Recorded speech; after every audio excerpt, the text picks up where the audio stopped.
राजनीति की, और उसमें बातचीत कई बार ऐसी जगह पहुंच जाती है जहां लगता है कि बात हो रही है पर आगे बढ़ नहीं रही है. Whereas when we look at life, a great gift of breathing, understanding, learning, connecting, receiving and offering that which is in us makes it meaningful. And if I take the words of Swami Vivekananda about education, he said education is the manifestation of the perfection already in man. So we are told that we all are perfect, but do we feel that perfection? How we connect with ourselves probably has something to do with the education. And the kind of education that we see is being imparted to us as we grow, whether we are in America or India or Pakistan or any other country. There are people who have excelled academically, and then we have found them lacking at the right time, and their conduct has been questionable, which has led them to the places which we say are behind the bars. So who is it that we may consider as our role model? That question also takes us to the corridor of education, and today we are trying to understand what is it that we can refer to as wholesome education. Education in totality, how it helps us in seeing and bringing out the best in us. So with that in mind, we thought it would be proper to have kids with us. So taking the advantage of this week when they are away from their school, I have the pleasure of the presence of Yash with me today in the studio. Yash ji, aapko namaskar hai. Welcome. So, thank you. And then I also have Jeevan Ramesh, who is smiling slightly, and with the smile he also teaches yoga. So what is it that he's doing? We'll find out more from him. But I have also the pleasure of the presence of Pragya ji with us in the studio, and then Bhavesh ji. So Bhavesh ji and Pragya ji, as well as both of them, are also learning in addition to their professional and educational institutions under the umbrella of an organization which was founded by Sri Ram Sharma Acharya ji, if I may say that. And there are numerous books that talks about his vision. And Akhil Bharatiya, actually all world global Gayatri Parivar also exists, which has branches across the world in many countries. So I will begin by requesting Bhavesh ji to give us summary of the vision of Sri Ram Sharma Acharya. And allow me to say that this guy is only 25, but when he talks you feel that he has seen more years than what appears to be the case. So I also wanted to show this book, which is My Life, Its Legacy and Message. So Bhaveji, tell us something about the legacy word as it's used by Sri Ram Sharma Acharya ji. So if you look at his life, the whole movement that he started, it was called the Yug Nirman Yojana. And Yug Nirman Yojana means that he's committed to bring change in the complete world. And this might sound very hypothetical or impractical, but he has laid a very clear foundation. And the movement started in the 20th century in a very small village in India. And then it expands globally, and then we see its branches all over the country today. But the main mantra or the main essence of this whole movement, of this or the manifestation of the change that he saw was simple: to change yourself. So he said, "Hum badlenge, yug badlega. Hum sudhrenge, yug sudhrega." If you change, then the world will be changed. If you reform, then the world will be reformed. So in this world, when we watch and see today people putting fingers on others and telling them what you need to change, what are the defects within you, what are the problems within you, he just reversed the whole process. And in his very simple terms, he said, "Main ulte ko ulat dunga." If something is inverted, what we need to do is just invert the inverted. and it would become straight. So he said, if you think that something is wrong within you, then just invert it. Make it go towards the positive side and keep changing yourself. He said this is an infinite process. For the worldly affairs, you can quote it and say that, yes, you keep changing your habits, you keep changing for a certain time span. But if you look at the spiritual world, they say that you keep changing until you meet perfection. So he said that if each man keeps changing, improving, then slowly and slowly he would become divine. He would be none other but walking devtas on this earth. And there are certain terms that are coined in the 20th century by Pandit Sri Ram Sharma Acharya. And I wish there is someday a vocabulary of the terminologies that he coined. But the one word that he mentions in his book, it's called Bhusur. Bhusur. And by that he means that I wish to see devtas walking on this earth. Wow. And the simple formula is change yourself. Change yourself. Very simple. Just two words appearing like a mantra. Change yourself. But are we prepared to change? How this process starts in us? Let us find out from none other than Yash. So Yash, first of all, leaving aside what Bhaveshji said, do you think there is a need to change consciously? And if I may ask you, sometimes your mother, your father, or some teachers want you to change. How do you look at that situation? Well, firstly, change, it's needed, and we should always do it, because you need to adapt to the situation. And the way that people teach me things, I constantly have to change it to make it easier for myself. And so change is kind of a way to bring about simplicity into lifestyles. So if we change, we can make everything simpler and better. That's beautiful, actually. And taking that beauty towards Jeevan now, change. You must have seen that some people find it very difficult if something or some instructions are given to them. They would be very rigid and very adamant. They don't want anybody to tell them how to do. And that you would consider their emphasis on being free. So that sense of independence, which in some way we appreciate also, comes into conflict with obeying certain instructions at times. Did you come across this kind of conflict? Well, I was always taught that change at first may not seem as something favorable. I mean, we shouldn't change our personalities to suit someone else, but instead we should use change to always improve ourselves, always go a next step. As in, we should never settle for what we have. We should always want to always move forward, always push through where we are right now, and always not only change ourselves, but by changing ourselves, we're also changing others around you, sort of inspiring others. So as Bhavesh said, "Hum badlenge, yug badlega." So we bring about a change by changing ourselves. Now, changing the direction and going to Pragya ji. When we send our kids to school, somewhere at the back of our mind, we are looking at positive changes to come about in them. But many times you must have experienced it or not, but you definitely must be aware that we end up finding kids getting into trouble sometimes at school. And sometimes they come back and parents feel that, oh, he's not responding to my warmth. He's not turning out to be as sensitive a human being as I want him or her to be. So what is it that you feel is missing out in our curriculum, whether here or in any other country? I feel that in present times, I think I would say that compassion is going away from children.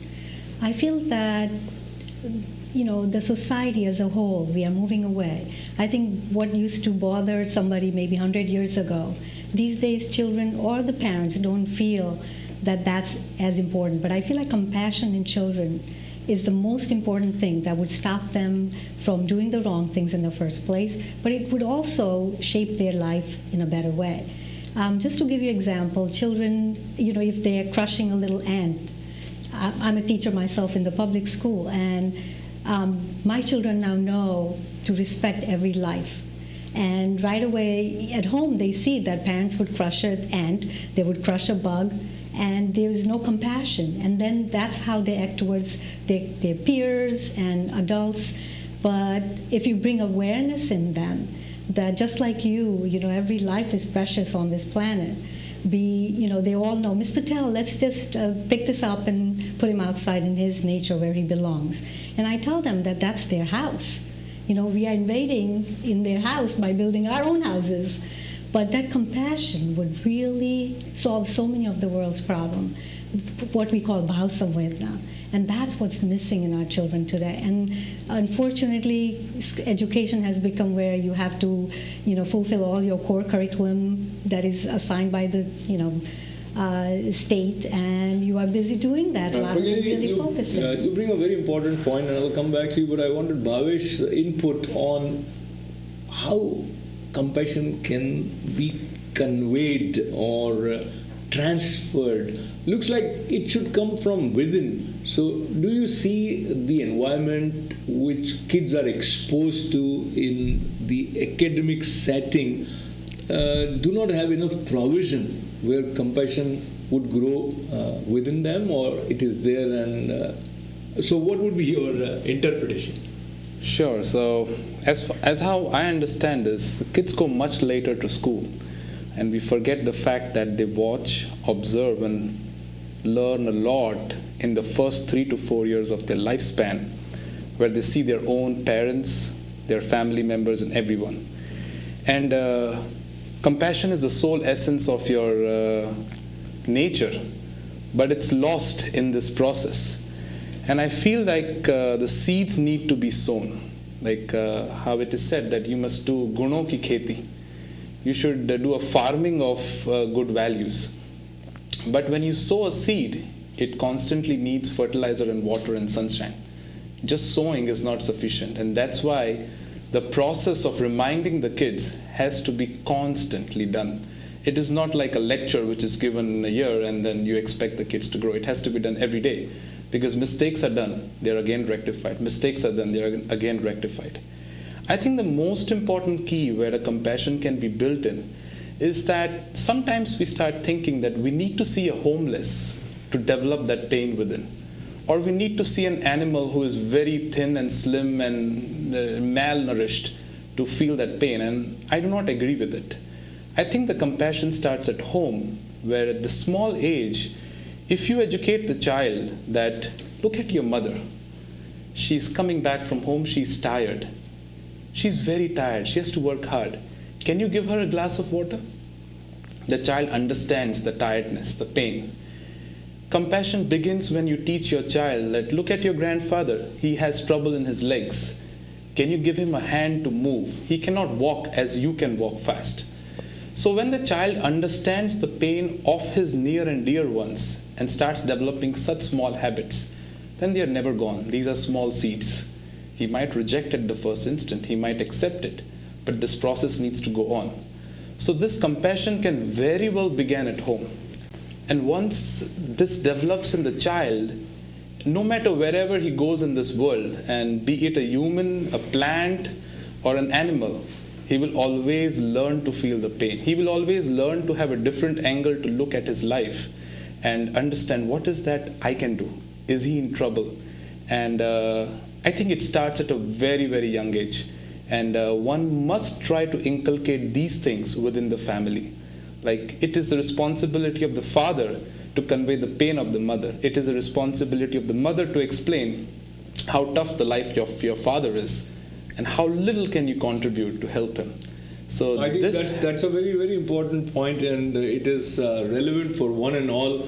So the way you groom these sensitive response mechanism in them is by making them aware about the other family members. Now, talking about compassion, talking about kindness, and going towards Yash, back to you. who do you think has been most kind in your life in terms of what you observed? Maybe not directly for you, maybe he or she did something for someone and you felt that, oh, that was beautiful, that was really kind. My grandma, like she really cares for our family, and like if I ask her for something, she'll like drop what she's doing and like come over to help me, and like she always like does things for like everyone. Even when she was in India, like she would like help the neighbors and like really like cheer everyone up. So she would have to be the one person. Wonderful. So for you, Jeevan, the question is different. There are some people who you see manifesting kindness, and there are some who don't. So if you are one of those who are always kind and you come across people who are unkind, then how do you reconcile with their presence? And have you been in such sort of situation, maybe with your friends in school or in some other setting? So the question is, have I ever encountered someone Who is not kind? who is not kind? Their unkindness should not affect how I behave. So just because they are unkind, that doesn't mean I should stoop down to their level and sort of share that unkindness behavior. What I should do is I should share my own kindness, and maybe they'll probably take it with a grain of salt, but they'll see how they don't have to be angry all the time. Sometimes they'll get affected by my kindness and would want to share that themselves. So I think it's important to always, no matter who or what you encounter, you should always remember who you are, and if you're kind, you should always present it to others. That calls for some claps, and with that, or rather a couple of claps from you also joining my claps to appreciate what he just said. And it's very important yet very difficult to always remember who you really are, and then not to react with unkindness to someone who has been unkind to you demands a lot of strength. And are we getting that strength in our education? We'll talk about that right after this break.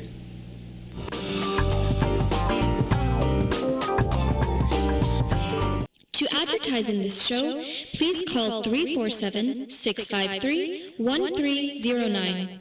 Santoshi Mata Astrology Center presents Pandit Ram Prasad. He can accurately predict your past, present, and future.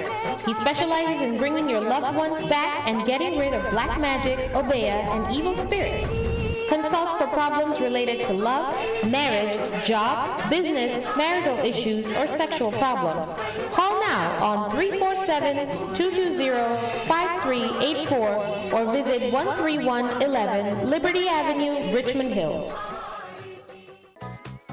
When considering where to host your wedding banquet or party, consider the Lafayette Yard Hotel, conveniently located in central New Jersey.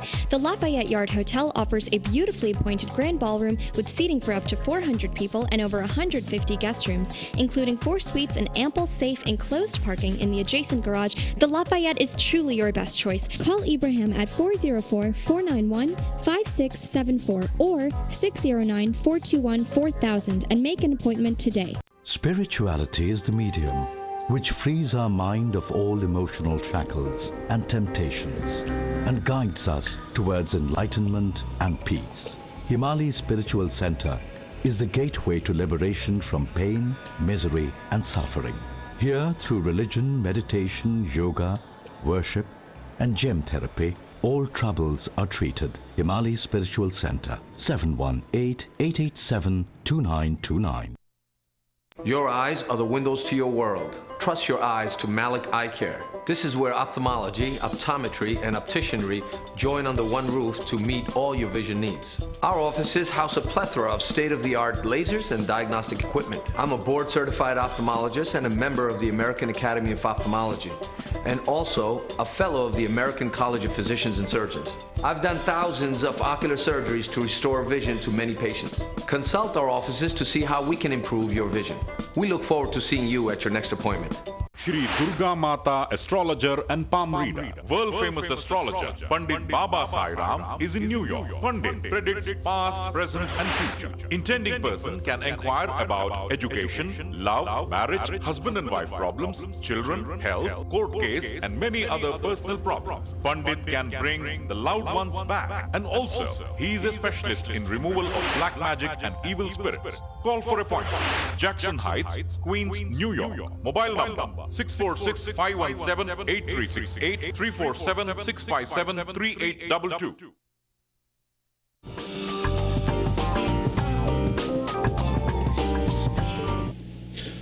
पुनः आपको नमस्कार है और स्वागत है insight tonight with Ashok व्यास में। आज के कार्यक्रम में हम बात कर रहे हैं होलसम एजुकेशन की।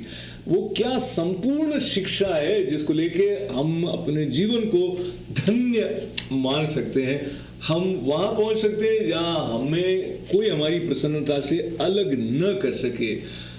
हम लोग जब स्कूल जाते हैं और धीरे धीरे बड़े होते होते अच्छे अच्छे ग्रेड्स की दौड़ करते करते फिर वहाँ पहुँच जाते हैं जहाँ हमारे सामने ये लक्ष्य रहता है कि how to make money and more money and more money and then run after the best possible gifts that technology is offering.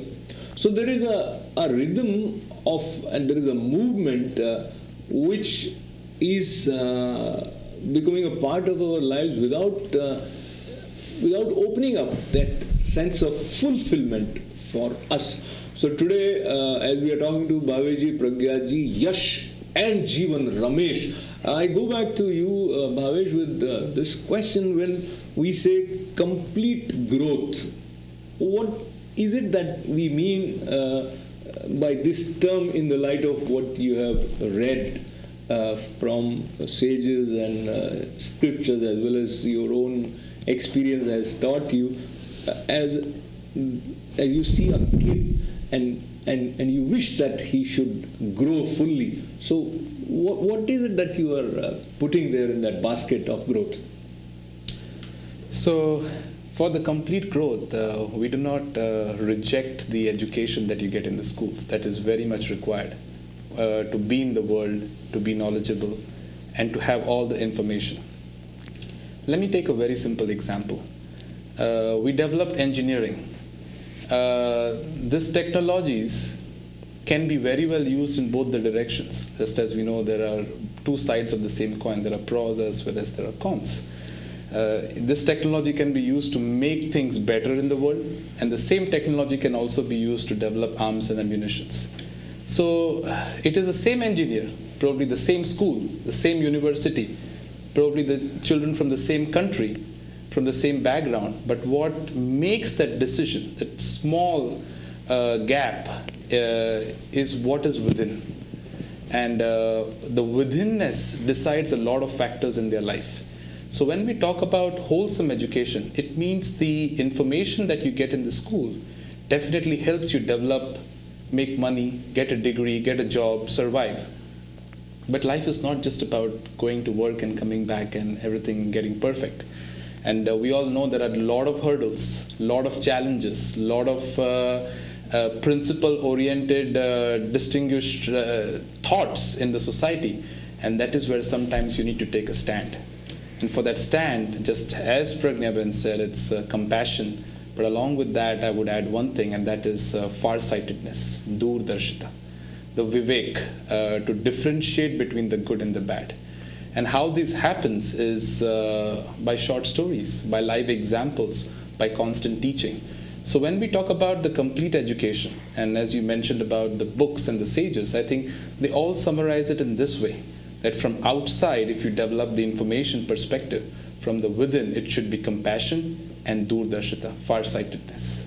Farsightedness and school and the workload with which you come back from school. So yes, looking at your typical day, do you look back at night as to what did I learn today, or you just let the day go by and move to next day? Well, I think it's necessary, and you have to really reflect on your day to change as a person and develop compassion and farsightedness. and so you have to change. So like doing that is like a way of changing from within. And if you change from within, like as he said, you could like also like affect other people. So you have to. It's like you need to do it to like be successful in life. So you have to reflect on your day and think about what happened. Wonderful. So, talking about your habits, Jeevan, habits that you feel are helping you stay happy. What would you consider is the top one thing that you do every day which helps you in remembering who you truly are? Well, this habit began as a child. My parents taught me how to, they taught me how to light the lamp and do puja every day as a child, and it was sort of a reminder to who I was. And at first, when I was younger, I was a bit confused. I was like, no one in school would light the lamp or sing bhajans or prayers. But then, as time went on, it was sort of an identity. As a Hindu, I am doing this, and it's one thing that makes me happy to realize that I'm a part of this great race and religion. Wonderful. And now this identity, it is important, and at the same time, sometimes this identity, when it comes into conflict with someone else's identity, may take away that sense of harmony. You hopefully might have not come across that situation, but since we are away from the native land, there are cultural differences sometimes. Have you ever felt that it is difficult to explain to others about your culture, about what you believe in, and stay with peace and harmony with others? Yes, of course.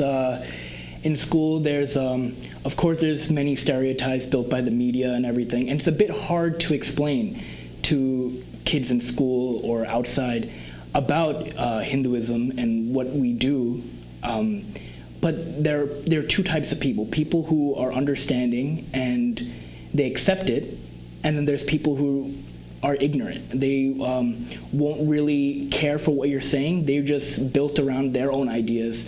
And sometimes they try to bring you down, and you just don't associate yourself with those people, or you try to explain and get them to the right way of thinking. And if that doesn't work, then it's just a way of life. You're going to meet people who aren't always going to go your way. So that's one thing. So you have to learn to deal with the differences in a way which is as effective as Jeevan just mentioned. And before I go towards Bhavesh, I want Yash to tell me, what is it that makes you most happy? What makes me most happy is like going to the temple and like helping do like seva and like projects to like benefit the community. Like a week ago, like we did a tree plantation, and like after doing that, like I felt so like happy and encouraged to do more for the community. And like every single time we do that, like whenever we have a big project, I always feel like warm inside, and I want to do more. So yeah. That's amazing, actually, and it's very difficult to understand and comprehend where he's coming from. For many of us who really feel and think that doing anything other than that which serves my interest directly is wastage of time. So these ideas, how they become part of some individuals and how some individuals stay away from these ideas. Let me request Bhavesh to share the significance, importance of service, seva. How one is to realize what he just shared in simple words, that it makes you happy. It just happens with some people, or there is a way that might help others see this point of view? I think I would start a little bit of a very nice word which is coined again by Pandit Sri Ram Sharma Acharya. He calls it Vaigyanik Adhyatmavad, scientific spirituality. And by that he means that spirituality can be scientific, and that means it can be replicated. By replication, what he tries to say is a normal man who probably seems like nothing can develop his virtues and qualities to become someone as big as a saint or as great as a god. And then when you develop that attributes within you, and how we all know that the same God lies in all of us, and not just the human beings, the plants and the bugs and the animals and everyone. You try to serve that God which is living in front of you. By this, I'm not saying I'm not rejecting the idol worship, or I'm not rejecting any other forms of worship. They're all equally important. But then we need to love this God, which is life, which is in front of us, which is giving us the opportunity to feed them, to take care of them, or the environment, which is the creation of God. So serving God or worshiping God is not just happening within the four walls of the temples, but one that serves the real God outside is the true worshiper. And then when you do that actually in practice, this actually quenches your thirst within, which is the thirst of the soul. And that's why anyone who gets into any type of seva, any type of service-related projects, he always has a very beautiful sleep at night. He's so happy, so peaceful, and feels satisfied, because I think the inner soul asks for it again and again, and it needs it. What we need is positive ideas, and when we hear something which makes us feel good about ourselves, that makes us happy.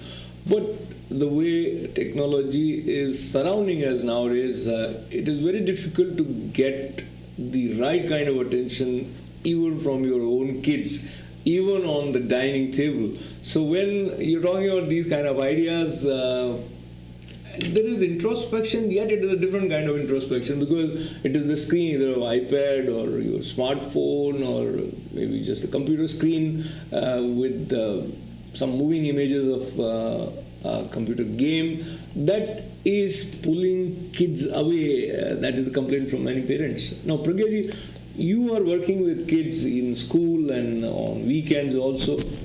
How do you see this thing affecting their ability to respond to these kind of ideas, even the kind of ideas that Yash and Jeevan share?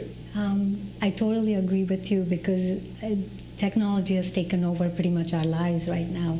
And I think the first thing is, again, I would say the parents themselves. We are on technology, using all those things. So first we have to say, let's create some rules in our house.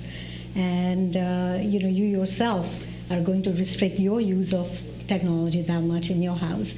And what helps a lot, and we recommend to the parents and everybody else, is that have them go to limited sites that you control.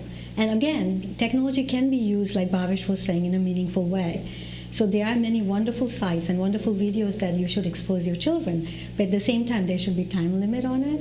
And then there should be more of family time. And I find that prayer is one way that in my family has worked, and we encourage all the children in our Bal Sanskar Shala that we run. And we also have a web swadhyay. So we are using technology in the right way. So every Thursday we meet as a whole school. There are 180 children, and all their families get on this website. And we do the 25-minute, different, like a bhajan, Gayatri Mantra. We do Om, chanting of Om, and Nad Yog together as a whole school. So, and the project is that they are going to reflect on it, see how much changes they have seen just by family being sitting together and reaching out to something we all have a need of, and that's like your spiritual growth. And this way parents are setting good examples for their children, and the children feel part of the family, and then they would not go to technology too much. Some of the children themselves says, Mom, it's already 8 o'clock, let's get on it. And they remind their parents that today's Thursday, we have to get on it. So I feel that if we are more conscious and encourage our children to get into seva, because our children do many community service and parents are involved with them. So this way parents and family, it becomes like a family thing you do together. And they're not even realizing that they haven't used their cell phone today for the entire day. But these are the things that parents have to consciously try. And even in our Bal Sanskar Shala that we run, all these children come up with their projects on themselves. Like Jeevan here, he volunteers to be a yoga instructor, and managing 180 students is not an easy job, but he does it wonderfully. But that comes from within, and the parents encouraging him to come there. They drive him every day, every Sunday to come there. So I feel like if the parents and the community work together, it's like raising a child. It's the responsibility of the whole village, kind of thing. And all of us working together, we can definitely help our children move away from technology. I mean, technology is not going away, so we have to let them have some exposure to it, because otherwise they wouldn't be able to survive in this world. But at the same time, family time has to take over, and seva and other outings you do together, enriching experiences for your children is very helpful. Very, very helpful tips.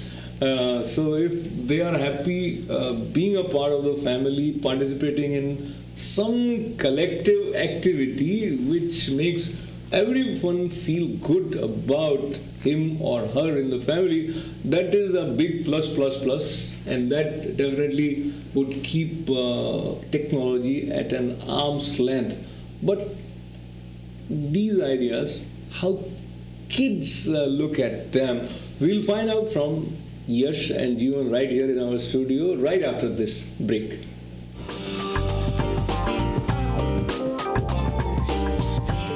To advertise in this show, please call 347-653-1309.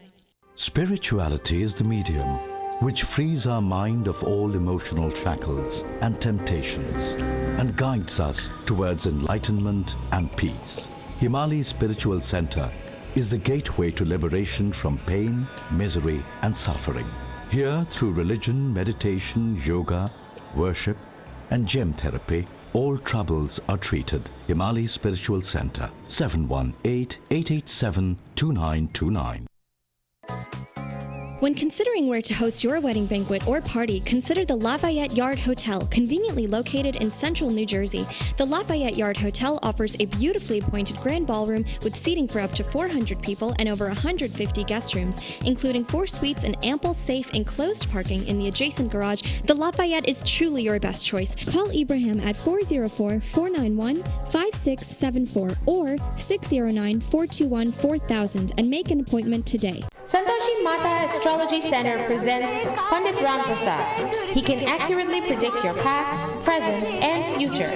He specializes in bringing your loved ones back and getting rid of black magic, obeya, and evil spirits. Consult for problems related to love, marriage, job, business, marital issues, or sexual problems. Call now on 347-220-5384 or visit 13111 Liberty Avenue, Richmond Hills. I am your immigration attorney, Michael Fulwani. And I'm your immigration attorney, David Nachman. Keep watching us, our program on immigration and you. For the latest information, updates, and developments about immigration law. Every Saturday at 8:15 p.m. And wake up to us on Sunday at 11:45 a.m. Consult Swami Manjeet Ji for accurate horoscope reading, palm reading, and likelihood of love, marriage, children, business, health, immigration, and court cases. Swamiji removes black magic, gives protection, and helps in removing various problems by powerful holy mantras and meditation on God. Free check of black magic. Excellent results. Call 718-358-2901. The number again, 718-358-2901.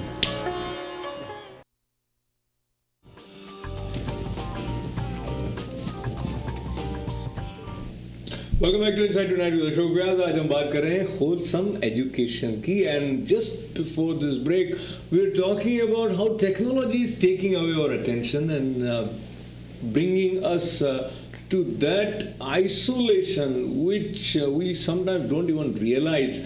So now looking at your friends, the way they connect with technology, Yash, do you find it difficult sometimes when your parents tell you to stay away from computer or iPad or whatever smartphone? Well, it's become like a trend. Like everyone's using it, so you kind of feel like you have to stay connected and like do what everyone else is doing, but at the same time you kind of have to like isolate yourself and not get too exposed to it, because as Bhavesh Bhai said, it could also be harmful in like many ways. So when my parents told me to like limit my use, I listened to their what they say, because I know what the results of social media and the internet could be. So yeah, I listened to them, and yeah. You are being honest? Yeah. Okay. So, Jeevan, how to deal with this temptation of going back to Facebook or Twitter or whatever it is that other friends are connected to? Is there any tip that you can share with our young viewers? How to stay away from social media and technology? I would say you can't go cold turkey and just stop all at once. That's coming from my experience. I think it should start off day by day, maybe every day 1 hour. At least you should just take all your phones, iPads, like tablets, everything. Just put it away and just sit alone. Just actually exactly like meditation. Just away from everything, no vibration of any alerts or messages. It's amazing because at first when I attempted to do this, every 2 seconds my hands are at my pockets saying like, oh, I need to check Twitter, I need to check something. But soon you realize that it's just something, it's a materialistic possession. You could survive. It's okay to not go onto your phone every 2 seconds. You walk into any high school or anything, every 2 seconds you'll see teens just looking at their phone. At first I was about to say it's amazing, but it's frightening actually. But how you realize that you should practice abstaining from technology and you started practicing it? The more it's an effect, as in like, when I was really obsessed with, say, when I got my first phone, and it was an obsession, and it started affecting, say, my grades, say, the way I was, say, I was talking to my parents or anything. It was just, I realized that this is bad, and I need to change what I'm doing, and slowly, I came to the realization that this isn't supposed to control my life. So now going towards parents, so Jeevan, I don't know how far 100% truth is there in what he said, but he realized himself. It's very, very impressive. But many times kids don't realize, and parents, of course, quickly realize, so they try to change their kids. And then emerges a problem which stays for a very long time. How to deal with this situation? In your opinion, what is the best way? The best way, from parents' perspective and the children, I think, as I said, we have to monitor their use, but at the same time, technology is not going to go away. So they are. Let us say someone is almost like obsessed. Yes. Then so how do you? Then how? Then I think, as parent, you have to take that authority in your hand and say, sorry, this weekend I'll only let you use 1 hour, and then you have to hand over the phone. Sometimes, ek aankh, Gurudev always used to say, you have to give ek aankh pyar ki, you have to take firm steps. If it's impacting your child to that extent, you really have to take that drastic step and say that right now you might not understand, you might not like what I have to do, but as a parent, I can see what the consequences are for that, and I have to take it, and take some drastic steps.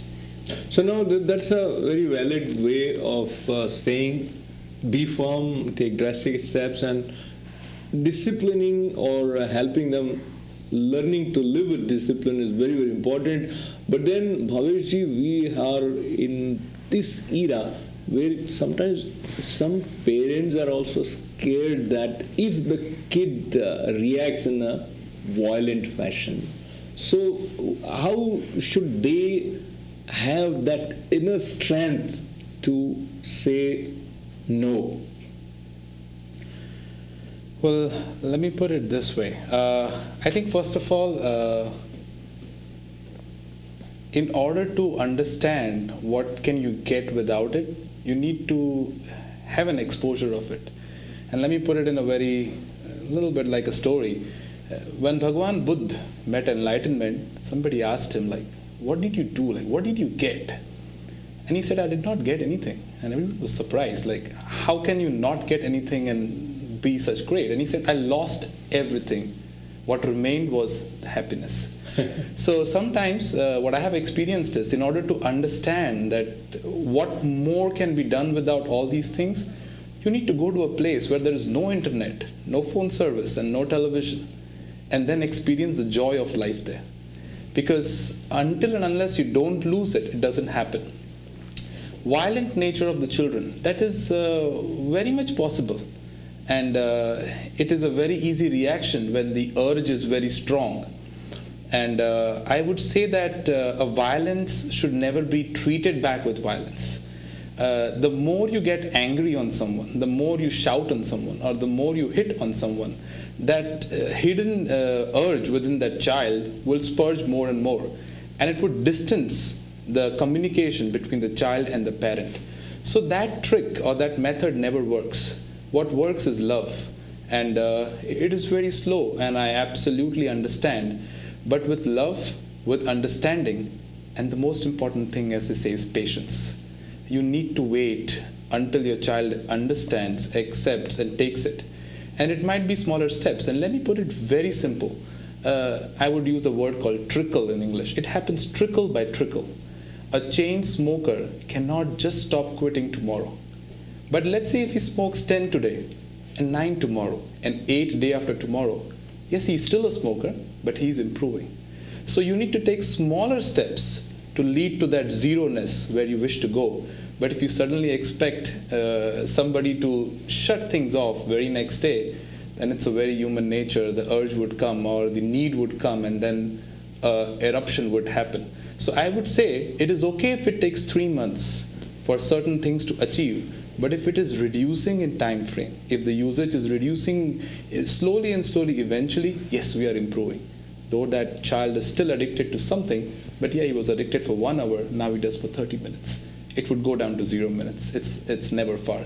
But love, patience, and the right attitude, a violence with a violence, as Mahatma Gandhi said, an eye for an eye makes the whole world blind. So we don't want the whole world to go blind, and we don't want darkness to be a part of any family experience. So enlightenment, as Bhavesh mentioned, trickle by trickle, the desired change becomes a part of the personality of either parents or children. But going towards you now, I heard, Jeevan, you are actually helping over 100 kids in doing yoga. First of all, what is it that you call as yoga in your definition? Yoga, I would say it is when the body and mind both unite as one. And it's yoga, like the Westerners, they would view it as something of an exercise, but we should realize that it's not an exercise. It shouldn't be done fast movements or anything. It's basically, we need to take it slow, posture by posture. And it's hard in this day and age when everything is coming to you everything's coming within a blink of an eye. And then for us to just cut back on time and to slow down is what's really missing in yoga here today. So I'll talk a little bit more about yoga with you, Jeevan. But yes, tell me if there are some occasions where you're all by yourselves, no phone, nobody to talk to. So have you ever experienced that kind of silence? And if you are ever silent, then what is happening in your mind? Well, it happens all the time when I go to the doctor's office.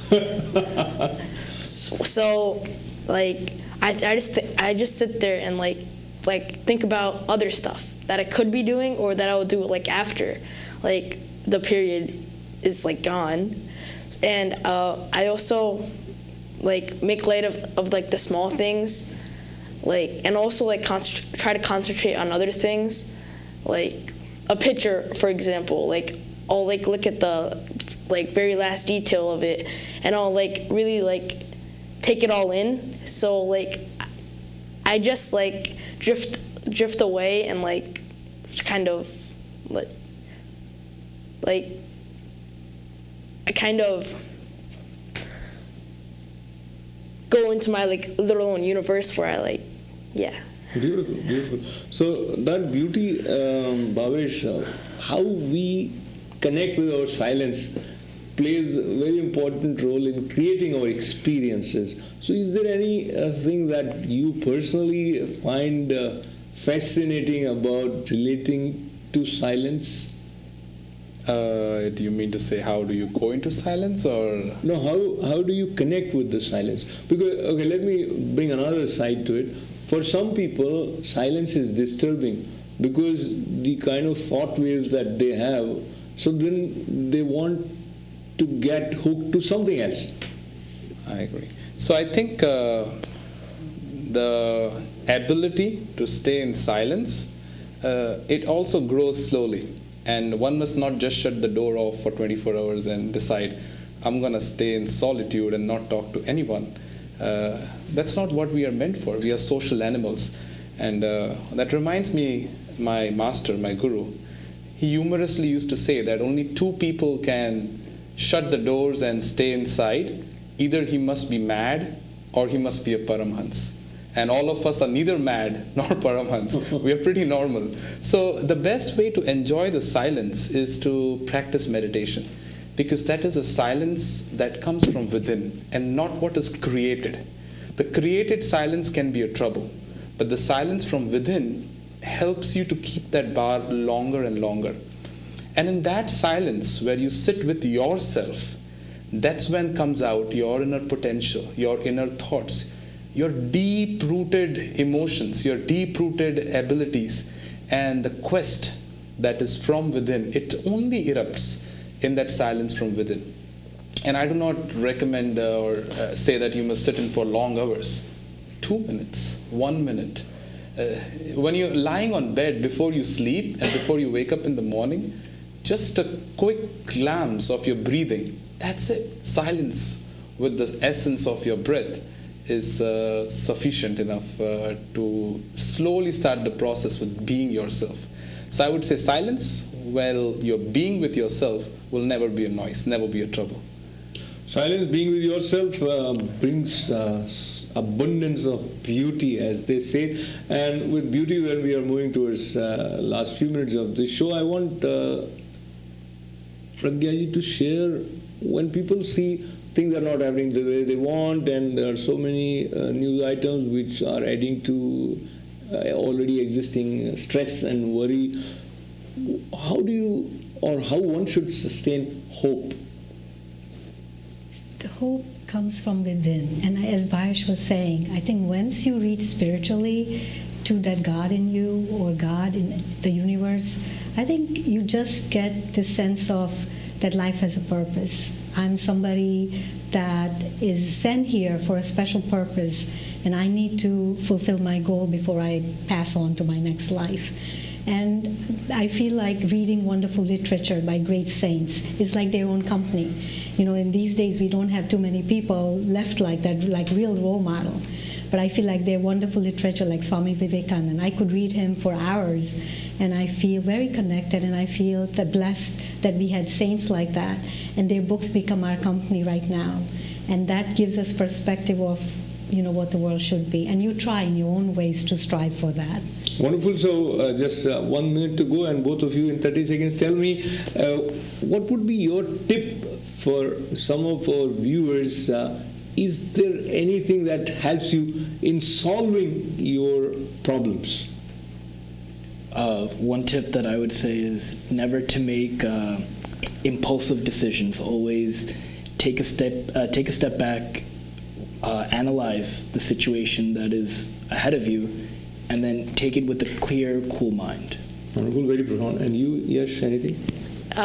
I agree with what he says, and I also feel that you shouldn't like be very hasty with your decisions. You should be calm and composed. You should also try to consult with other people, because sometimes their input could really change your views on topics and situations as to how they should be done. So. Wonderful. So I want to clap for the response that we got from both of them. And that really would help in calmly and without any impulses conclude this session of Insight Tonight with Ashok Vyas.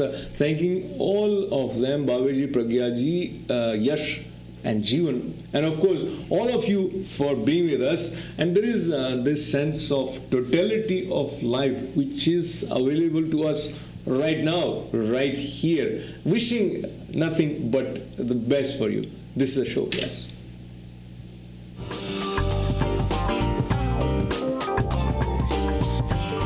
Coming up next, Ruk Jana Nahi.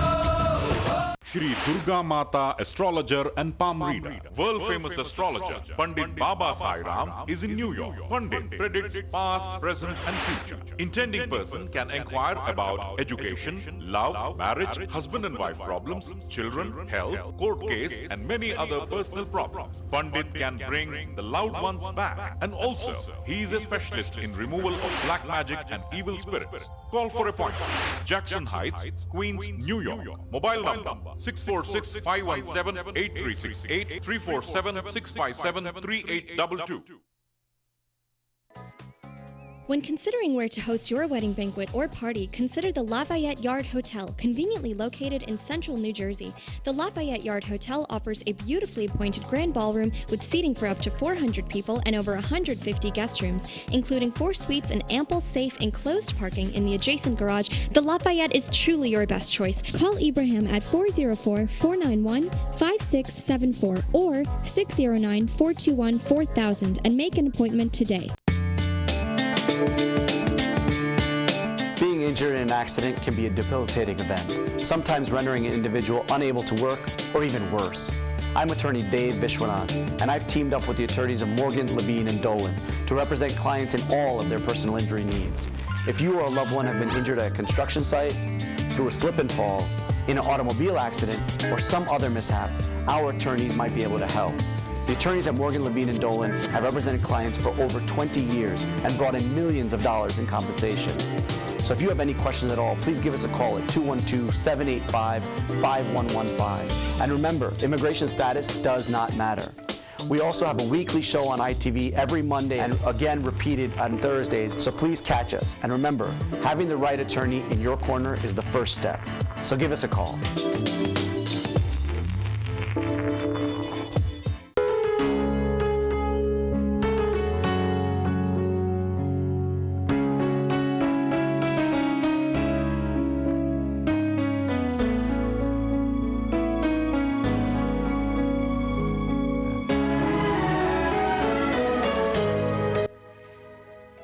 For all your catering needs, call Neil Patia at 516-503-9666. Remember your heritage.